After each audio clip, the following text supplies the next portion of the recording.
the show presented by CC Electric.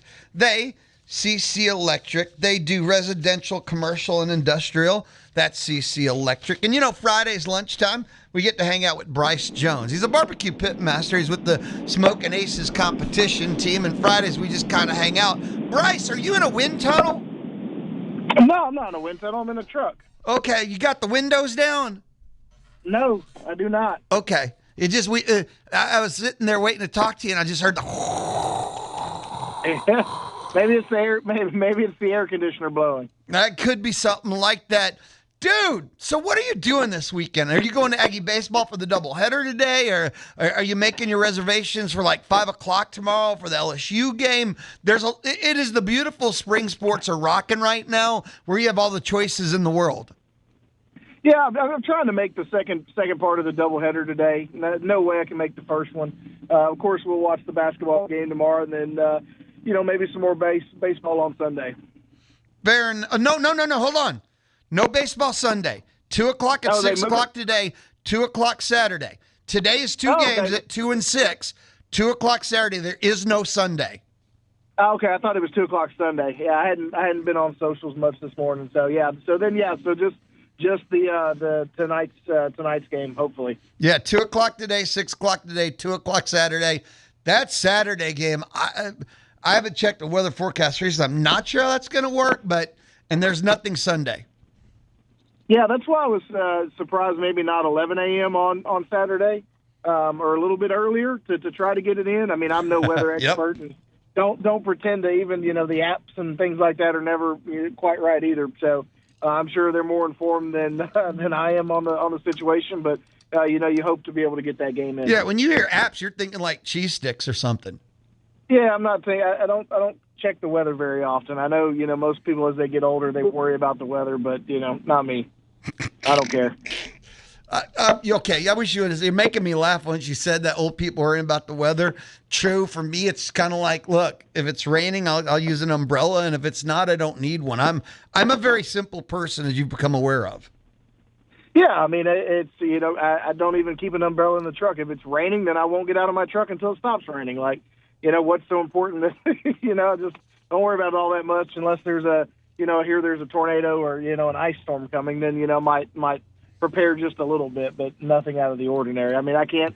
It was funny the last time there was the big freak out about the ice storm. I went to HEB. I was grabbing like ribs and stuff while everybody else was stocking up on toilet paper and water. I had ribs, butter, and and things. I think a chicken, and that was my preparation for the impending doom of ice for one day. I remember way back the last time we were threatened by a hurricane. It's been a while. I bought a hammer, 2 decks of cards, and 3 cans of Pringles. Yeah, deck of cards, 2 hammers, 3 cans of Pringles. That was my hurricane prep. Look, my wife keeps us stocked on candles, that of all different varieties that smell all kinds of, different ways. And so I don't have to worry about that. I usually have batteries on hand, and I promise you I have plenty of food in my freezer to last me a year probably. Oh, okay. You're mentioning batteries and stuff. So from the time we had the snowpocalypse, not the last one, but the last one, I then have put in my house, I had this big turbo flashlight thing and a couple of small ones. So we had the last one that was supposed to hit us that was kind of mild. We got lucky, right? Well, I lost electricity at my place when some idiot ran into the phone pole, not because of anything to do with the winter. And it was right when the storm came in. We had a 2 square by 2 square block right where I lived. And we thought it was the storm, but my buddy here, Ryan Stark, the radio station, texted me the report that an idiot ran into the phone pole. None of the flashlights I bought worked. Nice. That's kind of, they're kind of useless without batteries. Well, no. I had battery. I bought 3 flashlights, including a biggie, like, the lantern kind, the biggies. None of them worked. That's disaster prep at its finest for you. Yeah, I mean, you didn't prep very well. Usually you turn those on to make sure they're working when you get them. Okay, you're now like the 20th person to tell me that. But my question is, where does that say that? What tablet? What directions? Look, I'll tell you what, first thing I do when I get a flashlight or something, I flip it on to see if it works. Like, it's just... You would never survive in the apocalypse. Let's just say that. One of the three that I bought was still in the wrapper. Yeah, you're supposed to. Yeah, you got to take those out and make sure they work there, buddy, because then they're pretty useless if they don't work. I would survive in the apocalypse. I would just try and start my own cult. I'd only survive if I could be a leader. You'd be one of the first ones eaten if the zombies, if the zombie apocalypse happened. I don't think you'd make it, buddy. I'm sorry. Hey, thanks for hurting my feelings. Back to Aggie Baseball. Man, that's cold. Thanks. Back to Aggie Baseball. Can you believe SEC play starts a weekend from now? I don't know why, but I can't. This feels really fast. I mean, it does. I don't know if it feels really fast or it's always the same time every single year. It just, it just feels like the year's moving by pretty quick in general, not just in baseball terms. But, yeah, I can believe it's here. It's normally, you have that tournament you play in, and then you have another, scrub come in, and then it's SEC play. And so, yeah, it feels about right, and they just need to, hopefully they can get all three games in this weekend. Hopefully they handle business and move on to the gauntlet that is the SEC. I know that's all hopefully, but for me, I feel like I've been so buckyball obsessed that my energy, I've been watching Aggie Baseball. I've caught a good handful of games, and I'm paying attention to everything and doing some little data analytics and stuff, but I think my will has been so buckyball that everything else is kind of, like I said, time has flew by for them for me. Yeah, I've kept up with both equally. That the win earlier this week against Kentucky was huge. It was a lot of fun. The tale of looked like you're going to get blown out, and then you kind of went on this 40-something to 10 run or whatever it was, and then you lit them back into it late, and then you finished them off, and pretty much locked up your spot to the point that I'm planning my Lake Charles trip now around it. So been waiting on them to lock it up, and so. Now just need the tournament seeding to come out to see which day they play on and which day I'm headed to Louisiana. Fair enough. Now you going to Lake Chuckles just because, or you want to make sure you can place a bet on it? Oh yeah, I usually March Madness. It used to be Vegas. We used to go to Vegas for March Madness almost every year, and now Vegas is kind of out and way too expensive and just not worth it for a fun little trip like this. And so we normally just drive to Lake Charles. I have been seeing social world media. Everyone's putting forth the Vegas is too expensive. And you're saying from firsthand experience, Vegas is too expensive. Yeah. It's ridiculous now what how much it'll cost you for, I'm of the opinion that more than 3 days in Vegas is too many. So it's a short trip. It's not like this long trip that multiple, it's gotten out of hand to where it's a lot easier to drive the 3 hours to Lake Charles. Same experience without the shows. Every now and then you'll catch, they'll have somebody playing that's usually not too bad. But, besides the shows, the food's good there. It's Louisiana. You can't go wrong. And so it's just gotten to be where it's just not worth it to hop on a plane and go to Vegas. It's been a while since I've hit Vegas. And back then I used to go regularly. So let's just say I never paid for hotel rooms. I played in the World Series of Poker and I played in the same systems. And no, not that high of a roller, but enough that, I could get a thing here or there. They used to comp rooms and stuff like that. Now you have to be a high roller to get any kind of comp. And it's really the same way in Louisiana. Comps have kind of gone out the window. Like used to, they throw you a buffet or, something, if you sat there all day and played all day and you played a decent amount, like you would get something. Now they give you the cards, with the points on it where it gives you a free slot, slot play or something. But comps outside of absolute high rollers are a thing of the past. They don't exist. I wonder why. The whole goal was to get you there and keep you there, and that free slot pull. Yeah, you have some that'll. I get some stuff in the mail, but to come, but it's normally like Sunday through Thursday. Come this way, or come this and this. That's it though. But at the tables and stuff, like you just don't see people getting comped anymore. Just saying. I didn't pay for a room and hotel for a long, long time, among other things. And they were just sending me offers all the time. And like I said, and now I again, on socials, I've seen how bad Vegas has got. And I used to have to win money to pay for the rest of it because I usually did 2 bona fide meals a day because me and food. And going to Vegas, one of the great food towns, and then everything else. And now there's no way I could afford the trips I used to take. And I make more money now than I did then. Yeah, that's the crazy thing is I make way more money now than I did when I was, younger and going to Vegas all the time. And we had no problem going. I still could go. It's just it's kind of gotten not worth it outside of the food part. I'm like you. Like, I like to try all the spots and some of the best food you eat. But it becomes a lot just to eat good food when I can gamble, 3 hours away from the house. No, I understand. And Lake Charles hasn't done the inflation thing the way Vegas has. You can still eat and have a great trip without paying through the nose at Lake Charles. Yeah. I mean, the rooms on the weekend are obviously expensive. That's where they kind of get you at. But they still, if you're going to the Nugget, they've got a resort style pool with the lazy river and swim up bars, and you can still kind of get the same experience you would get at a nice Vegas hotel, and it, for half the cost. Okay. First time I went to Lake Charles, we stopped at some hotel that has a name that probably doesn't exist anymore. The rooms were worse than Motel 6 because we were young and you do that kind of stuff. We basically needed some place and it was probably a dumb idea to leave our stuff there because it probably wasn't safe. I still laugh thinking back at it. Our hotel did not cost much the first trip I ever took to Lake Charles. Yeah, that's how it was for me in Shreveport. When we used to go to Shreveport back in the day too. That was before, when you didn't have the money to go to Lake Charles, you went to Shreveport. And gambled there many a times in many shady hotels. And so, I've been there, done that. Shreveport is the location of one of the weirdest casinos I've ever played. They have been open less than a week, and I swear they did not train one employee. So it was just the site of some of the weirdest games I played. A blackjack dealer who I think never dealt blackjack or was trained before at the table. She was paying people that lost, and if you talk to her, she'd be like, okay, and sometimes she'd try and take your cards if you won, and you just had to help her along. The whole place, it was like if you were in an upside down casino, that's what that casino was like. Yeah, a good dealer makes or breaks the blackjack table, whether you're winning or losing. Like, if you got a good dealer that you're having fun and you're winning a little, and it makes a difference. I can't stand a blackjack dealer that doesn't talk and just sits there and deals the card and is no fun whatsoever. Unless I'm just absolutely killing it, I'm getting up and going to a table that's a lot more fun. You're talking about the robots.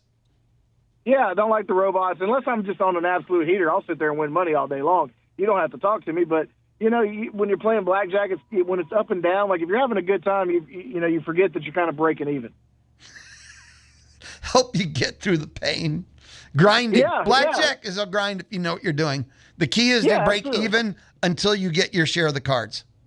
Yeah. You just need when you're going on a run, you got to bet it that way. And so I'm a big blackjack guy. I love to play. I love I just like to gamble. So I'm looking forward to the Lake Charles trip. So do I, which is why I don't as much as I used to, because I love it so much. That's the truth. That I don't, because I love it so much. Yeah, I kind of have to go. I have two bets sportsbook bets that I won. I guess 8 months ago that I need to cash in. So I hadn't been back to do that.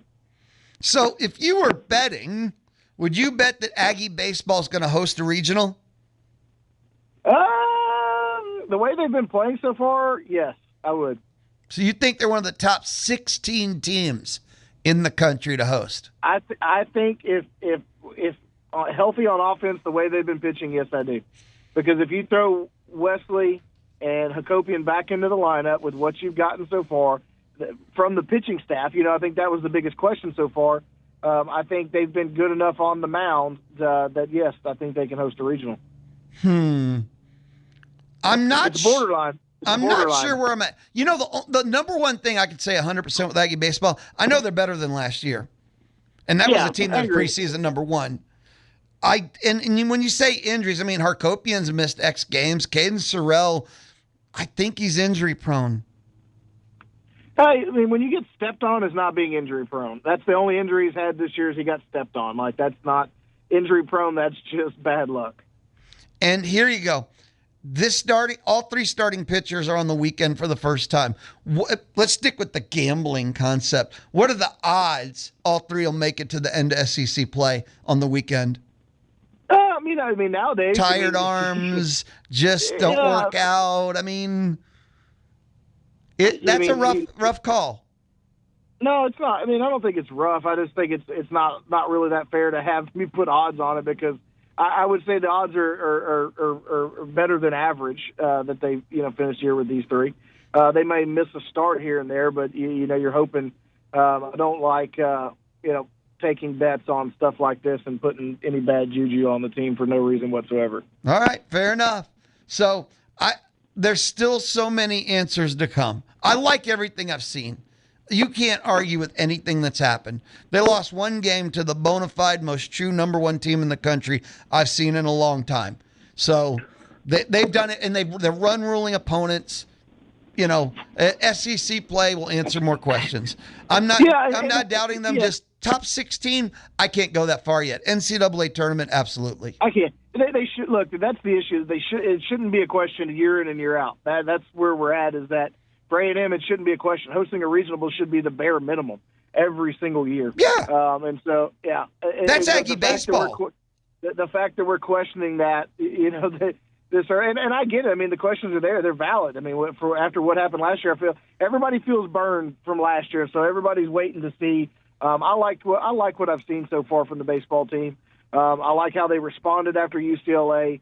And before they just have looked good. Anytime they've struggled, then the next game they've kind of turned it around. They haven't let it linger and for it to happen 2, 3, 4 games in a row like it would last year. I guess what I'd say is like Aggie Baseball making the NCAA tournaments the men, and making the tournament means nothing because that's what I'm saying. That's what the bare minimum should be hosting a regional. There's with the resources and what they put into A&M baseball and the talent that's just in the state of Texas alone, hosting a regional should be the bare minimum, not even just making the tournament. What I was going to throw onto that is any year that you have 3 weekend starters that have never started on the weekend before, right? I think you would have a valid question about what kind of season to expect. Well, they've started on the weekend. How many weekends in a row now? You know what I'm saying? Like, it's not, you get into SEC play, they've got the experience. It's just, how good can they be? I mean, Sadeo's pitched on the weekend before he got hurt. And so, he's got the experience. Weston Moss has been in high-pressure situations. I don't think it matters whatsoever that he hasn't started a weekend game, and he probably has at some point. The only one is the Sunday starter, the young kid who might have looked better than all of them so far this year. Oh, so far this year, absolutely. He's been the best. Yeah. I'm fascinated to see where this goes. That's where I'm at. Yeah, absolutely. I mean, there's still a lot of games left, but you have to like what you've seen so far after coming off last year. Hey, let's grab a quick timeout, dude. All right, dude. Brice Jones is hanging out with us on the D4 Land Services hotline. Every Friday lunchtime, he hangs out with us noon till 1. Now, a reminder, if you text and noon till 1, you have the entire hour. Kind of mentioned this at the start of our time together. You have a chance to win a pair of tickets to go see Creed at the Houston Livestock Show and Rodeo. If you text 979-693-1150, you could text me, you could text Brice. If you text, you'll be registered to win a pair of tickets to see Creed at the Houston Livestock Show and Rodeo, and it's all thanks to Grocholski Sausage Company. They have 2 locations, one South Main Street, Bremont, other South Main Street, but in Calvert. That's Grocholski Sausage Company. We'll be right back. It's the Louis Bellina Show, Friday on The Zone. The Louis Bellina Show from inside the Charles Schwab studio. Woo! Fun is allowed and sports are fun. Weekdays 11 to 2 on The Zone. It is the Louis Bellina Show, Friday. I'm inside the Charles Schwab studio. In uncertain times, Charles Schwab remains invested in their clients. That's you. I mean, if you choose Mark Sim and Charles Schwab, by offering personalized guidance and clarity. Personalized, Mark Sim, right here in College Station. And by being right here in College Station, no stand on hold 30 minutes, an hour, no phone trees, no leaving messages. You walk into the office, sit down, shake a hand, look them in the eye. Personalized guidance and clarity. Look up Mark Sim online. Learn more. Get answers to your questions. Schwab.com/College Station. We're joined again, more Brice Jones, BBQ PitMaster, Brice Jones. Hey, Brice, I saw this. And I guess everybody, it was on their mind this week. I don't know how this works. But CBS Sports ranked every quarterback in the SEC. And then ESPN.com decided to rank every quarterback, in the P4, right? geez. Oh yeah, I know. It's it's the usual off-season stuff, Yeah, right? it's off-season. Yeah. I got you. So this week, two different alphabet soups, independent of each other. One did SEC, one did the Nation. Where do you think? And I know you haven't sat down with every quarterback, but just off the cuff, off the top of your head, where do you think Marcel Reed would rank in the SEC? Top 5. 4 or 5, I would think. I'm trying to think of all the quarterbacks that transferred and who's begging for an 8th year of eligibility. And I'd guess 4 or 5 probably. According to CBS Sports, they put him at 7. Now, 7. Hold on. Okay. I could. Oh, the 5, 6, 7 is tricky. I don't know if I would put Marcel the 1, 2, 3, 4. Okay, let me give you 1, 2, 3, 4 first. Okay. Okay. Number 1 is Arch Manning. Number 2 is Trinidad Chambliss. Number 3 is Gunnar Stockton. Number 4 is Sam Levitt. Yeah, that's why I had Marcel 5. Who are you putting in front of him? Lenore Sellers, who had an absolute terrible year last year. Who else did they put in front? Who else did they put? He was 7. Sellers has got to be one of them. Who's the other one they put in front of him? Okay, see, at number 5, in front of Lenore Sellers, and on those national rankings, this guy was in front of him too, is the new Auburn quarterback, who is a transfer from UCF, i.e., he went with Alex Golish from South Florida. South Florida to Auburn. And it's the quarterback, Byram Brown. And let me share with you the details behind him. I remember watching him play. It was one of the early games that he went off, and then he just had a mediocre year after that. He's only one of 11 players in FBS history with at least 3,000 passing yards and 1,000 rushing yards in a season, has averaged 2.74 total touchdowns per game over the past 3 years, 10th most among quarterbacks with at least 12 starts in that span. So that's kind of, I don't know if you want some of the details behind him. So Byram Brown, Auburn 5, and yep, they put Lenore Sellers 6 and Marcel Reed 7. Yeah, you'd have to swap Sellers and Reed just based off last year. Sellers did not have a good year. Reed did have a good year. Obviously those last few games, I think, is what's leaving kind of a sour taste in everybody's mouth. But you look at Arch Manning, who had a trash first half of the year and actually looked somewhat decent, and they've got him ranked number 1 again. So I don't think I'd have Arch number 1. I'd have Chambliss ahead of him for sure. So did I. Okay, go ahead. Go ahead. Yeah, but that's what I did too. Yeah, no. Yeah, that's. Obviously, I think I might have Levitt above Arch Manning. You're just you're giving Arch number 1 based off 3 football games at the end of the year, basically. So that's just the hype of Arch Manning that will never end until it just at this point won't end. I would say this: there's nobody behind Marcel that I would even think about putting in front of him. So let's clear that off the deck, because John Mateer is 8, Kenny Minchie of Kentucky's 9, Camario Taylor of Mississippi. So that 7 is like they literally put him as low as that. There's nothing close. He could be no lower. Lenore Sellers 6 is unearned. The Byram Brown at 5 is a conversation, but probably not. So, okay, maybe Marcel is 6. Probably 5.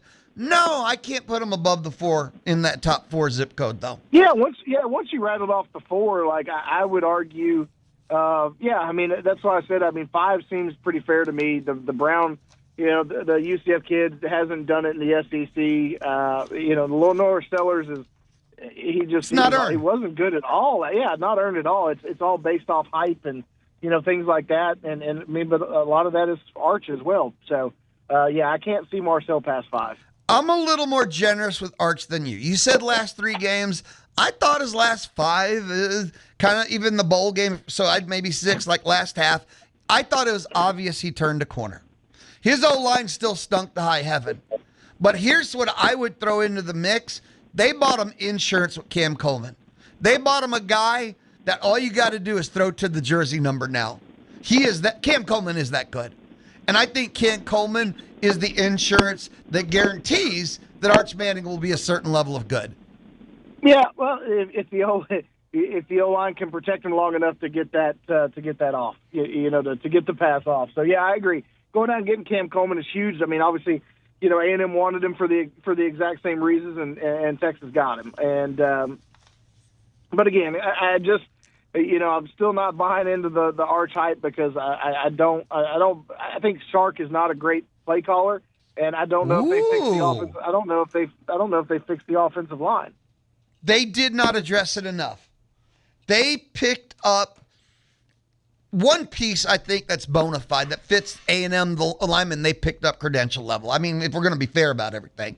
But they didn't pick up enough. They need way more help than one star O lineman in the portal. They're gambling on development from within, which why would they do that? I mean, just being honest here. They spent too much money on Cam Coleman. Then So okay, my understanding, tell me if this is how you understand things. We know there is no more portal, but everyone actually understands there will be more portal transfers. There's going to be players that are mysteriously going to show up on campus and play football for other teams, even though there's not a portal, as weird as that sounds. Yeah, after spring ball, you'll see guys, they'll figure it. It's just like guys, fighting for their eighth year of eligibility through the court system, like they're, and former NBA players coming back to, play college basketball. They'll find a way. They'll find a way. God, we live in weird times, dude. Compared to what we grew up with the whole time, football. These are such weird times. It's not the same college football that we grew up, watching and loving, and it's obviously different now with paying players and the transfer portal and all this stuff. It's completely different, but it's still the best there is. Now back to Marcel Reed. So they got him at 7. You and I both say no, you can't put Lenoris in front. So that's 6. And the whole Byron Brown thing, you say no. I say maybe you can make a conversation for it. I mean, Marcel was a certain level of bad in the last 2 that he cost himself a letter grade. Those 2 games legitimately cost him a letter grade on his final grade. Yeah, and cost him the second round of the college football playoff, too. So, but I'm just looking at him individually right now. I'm just saying, you put him and Brown together, I think it could go either way. I think we totally agree with the Sellers thing, like that's not warranted. But him and Brown, Marcel's done it in the SEC and Brown hasn't. So, he's done it at UCF. And so will that translate? Or South Florida, whatever it was. I think South Florida, to be fair. Yeah, South Florida. That doesn't make it any same better. Thing, right? Same difference? Same thing. Yeah, same thing, just wrong school. But, yeah, I mean, it'd be one of those things I got to show it that you can do it in the SEC. Now, on that national one, which is the ESPN.com, they put him at 18. And I was going to say he's got to be top 20, right? Yeah, but you know what? It's wrong. They had, oh, my God, Brice Underwood at 17. And I'm like, no, you can be the harshest Marcel Reed critic, and there's no universe that Brice Underwood's ranked in front of him. Yeah, agreed. Yeah, I'd have to see the whole list, but I knew he'd be top 20. I just wasn't going to I think it'd been hard for me to take a guess because, for me, like I would think he'd easily be in the top 15, but you just never know, who's doing the list and what region of the, of the United States they live in, and so which quarterbacks are getting the good bias and which ones are not. Okay, I'm happy you said top 15 because, again, I try and do is go with the least amount of argument. Because the more you have to argue, the more it's not just obvious, and therefore you're fighting for what, right, kind of thing. So I think I would have, and just using what they did, I think I'd have had them closer to 14 probably overall than 18 using their list. And I guess in conclusion of all this, right, he's going to go into his 3rd year starting.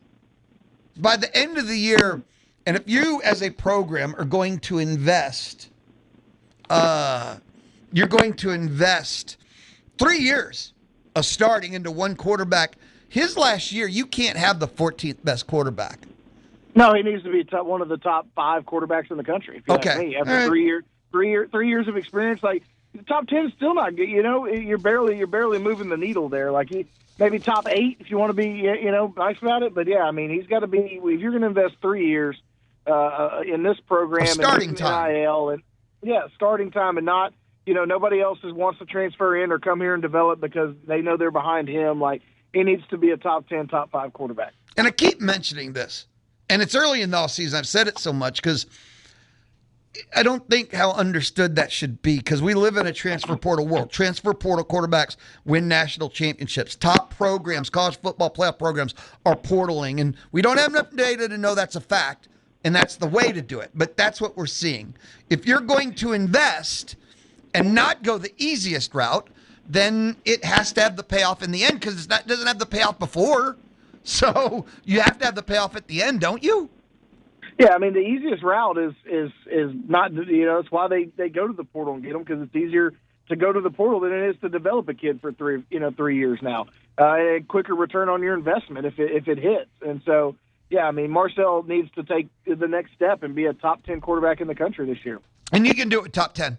If you have a top 10 quarterback, that's where, if you have a Cam Coleman, if you have a Jeremiah Love, that's where the compliment can mean something, if you at least have a top 10 quarterback. Yeah, well, they've got a Mario Craver and Horton from that transferred in, and so I think they'll be all right there. No, I'm down with you. And that's where it comes back to. If you have the quarterback, then that matters. If you don't, it doesn't. Yeah. I mean, absolutely. I mean, Marcel has got to look a lot better than he did in the final 2 games next year for A&M to still get what they want, which is a national championship. Let's take a timeout. Come back. We're going to hit about a million different things, including, hey, the Astros have a major injury.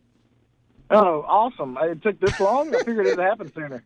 Brice Jones hanging out with us on the D4 Land Services hotline. Many a guest joins us on the D4 Land Services hotline. If you ever need forestry, mulching, pond construction, metal buildings, check out d4landservices.com. Land cleared, land excavated, land fixed up, check out d4landservices.com. You have 25 minutes left to text me, and if you text, participation is rewarded. You have a chance. You have a chance to make it to the finals. You have a chance to win a pair of tickets to go see Creed at the Houston Livestock Show and Rodeo, thanks to Grohalski Sausage Company. This is Bryan College Station's home for Texags, Louie, and Jim. The Zone. 1150 AM and 93.7 FM. The Louie Bellina Show. Oh, man, down the stretch we come. It is Friday. Rejoined on the D4 Land Services hotline by Brice Jones, BBQ PitMaster, and my insurance agent. Dude, one of the greatest decisions I ever made was to go with you for my insurance. Hey, that's what we do, man. That's what we do. Take care of people, save people money.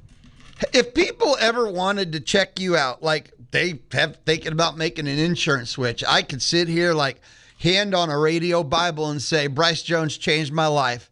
Customer service, price is the cheapest I've ever paid. And man, the farmer's insurance, Brice has never failed me. How would they look you up, dude? Hey, they just Google Brice Jones, Texas Farm Bureau. That seems so hard, though. Or you could look. You said, how do they look you up? That's the easiest way to look me up. Google Brice Jones, Texas Farm Bureau. It links you straight to me. Okay, good enough. Again, this is not a joke. Brice is a friend of mine. Not everybody has my cell phone number like you. Not everybody has my cell number. Fair enough. Ask Louie for my cell phone. It's not going to happen, okay? I'm not giving out a cell phone number, but Google me. It's not a joke. Brice is my insurance agent for my car, and because I was complaining, whining, and Brice is like, let me do your engine. And I'm like, I wouldn't trust you. And he's like, oh, that hurt. And then we talked, and well, he's my insurance agent.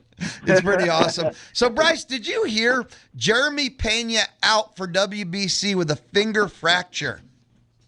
Yeah, like right at I did see that. So I saw a joke online. It's like, so will we see Pena before or after the All-Star break? Like, just for the, how long is it? Because what was it, Jordan hurt his ankle last year. It's like, oh, he'll be out, day to day. And then it was like 3 months later. So, yeah, I hate the World Baseball Classic for that reason alone, is just extra time. You already play a 162-game season, and now you want to add a couple weeks onto it. It just, it's just more chance for getting hurt. My joke that I heard was like, so he is with the Dominican Republic team, and if the doctors handled him, he's out 2 weeks, and if it was the Astros staff, he's out for the season. Yeah. So, foreign country, their doctors, handle things better than the Astros staff. Yep. And wouldn't surprise me. And all he was doing, just to be clear here, okay, he fractured the tip of his right ring finger. And all he was doing was fielding a ground ball during an exhibition game. He wasn't doing anything.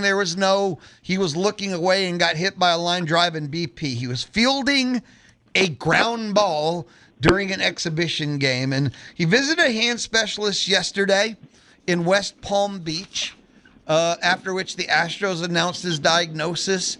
He'll be reevaluated in 2 weeks, which, hey, that's a week before the season starts. So in 2 weeks, he'll be reevaluated. And again, we're going to find out he's out to the All-Star break. And now the Astros are kissing the ground that they have Paredes because he can start. I mean, it's so frustrating because the Astros would win the West by 10 games if healthy. They have not made it out of spring training before the first major horrific injury. Yeah, it's just we talked about it all offseason. That will this team be healthy or not? And not is about how it's been the last few years. So I mean, like what do you say? Like all you can do is laugh and be like, here we go again. Like glad we won those World Series. May not happen again for a while.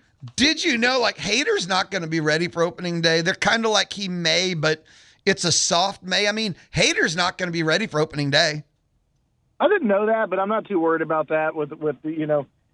I'd rather bring him along slowly and have him for the end of the season, where it costs the Astros the playoffs, than have him early on.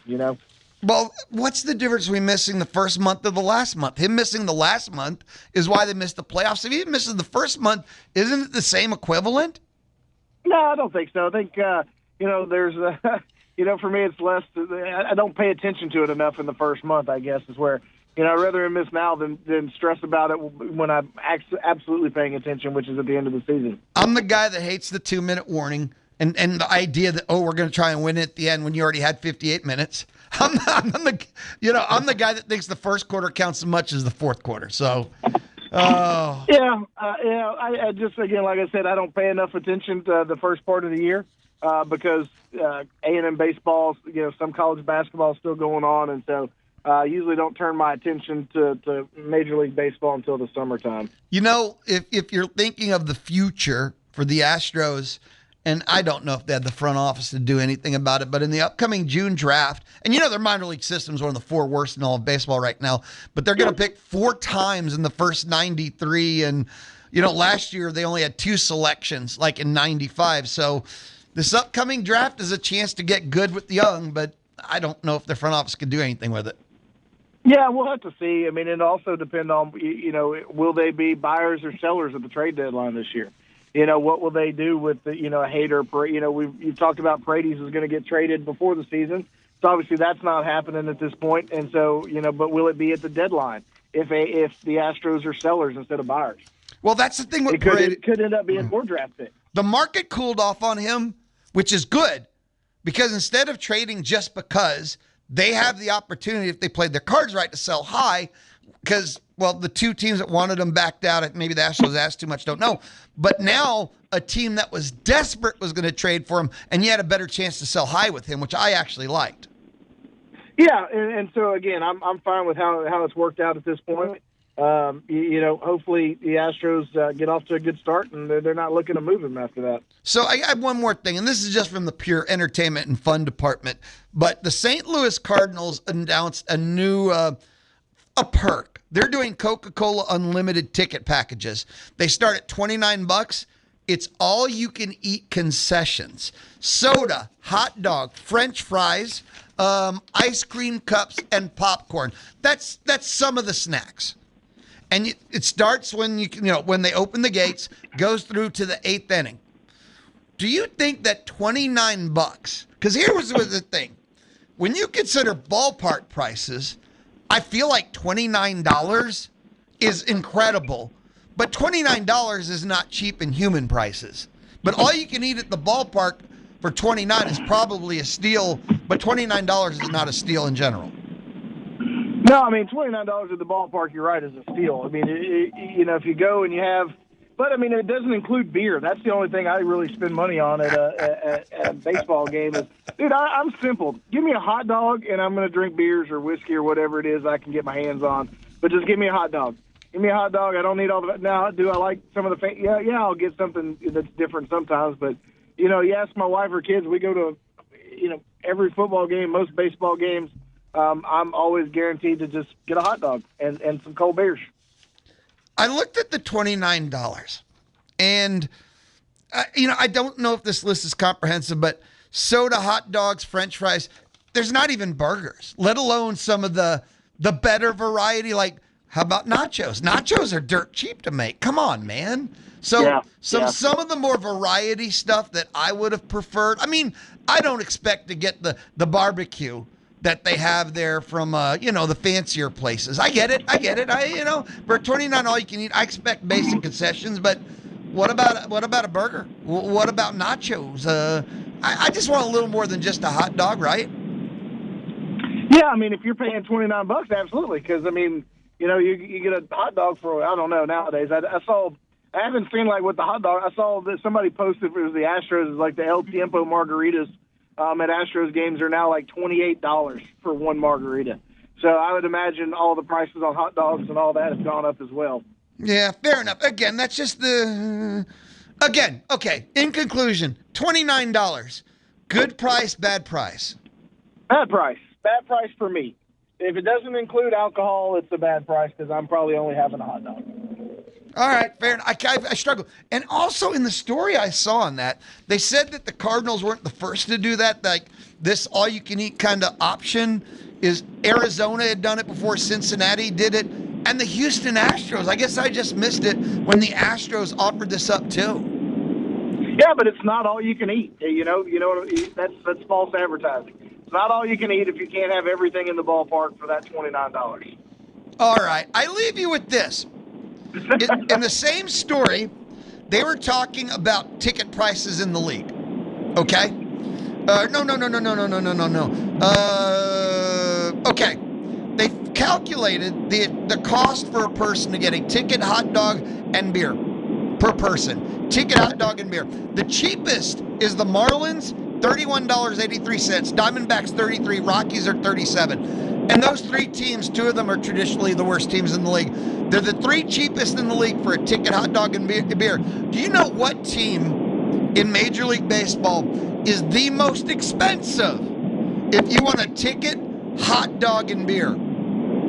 I mean, maybe the Dodgers? No. Dodgers, Yankees, or Red Sox? No. Huh. You got me. You got me. The Houston Astros. Oh, should have guessed that. $78.17. And is that for the cheapest tickets you can get plus one hot dog and one beer? Yes. Yeah, dude, I'm telling you, I saw the margarita thing for like $28. Like, that's ridiculous. So a beer's got to be $16 to $20. Beer can be 18, and if you want a good beer, it's 22 probably. Yeah, dude, I'm telling you, it's ridiculous. But that blew my mind when I saw it. Why are the Houston Astros the most expensive? And the quote is all inexperience of a ticket, a hot dog, and a beer. And how is it Houston is the most expensive? Yeah, I guess they're taking advantage of being one of the best baseball teams in baseball for the last 10 years. They're just taking advantage before they rebuild. Broke my heart. $78. Brice, I'm going to let you roll. I'm going to come back, wrap things up about 2 minutes. You be awesome, brother. I'll talk to you next week. All right, see you next time. Later. Brice Jones on the D4 Land Services Hotline. Houston Astros, the most expensive. And remember, that's just a hot dog, a beer, and a ticket. $78 ended up being the number. That hurts. That hurts bad. That's why, if you listen to the Louis Bellina Show, you can win Houston Astros tickets all season long. Just figure I'd give you a heads up on that. Astros baseball, you will hear on the Zone. Select games are on Willie 1550. We are your home for Astros baseball, and that's all thanks to Kelly Burt Dozer. I got to take a timeout. I'll be back. Time to say bye. Visit zone1150.com and get the podcast for TexAgs Live, the Louis Bellina Show, and Chip Howard Sports Talk. The podcasts are also available anywhere and everywhere you get your favorite podcasts.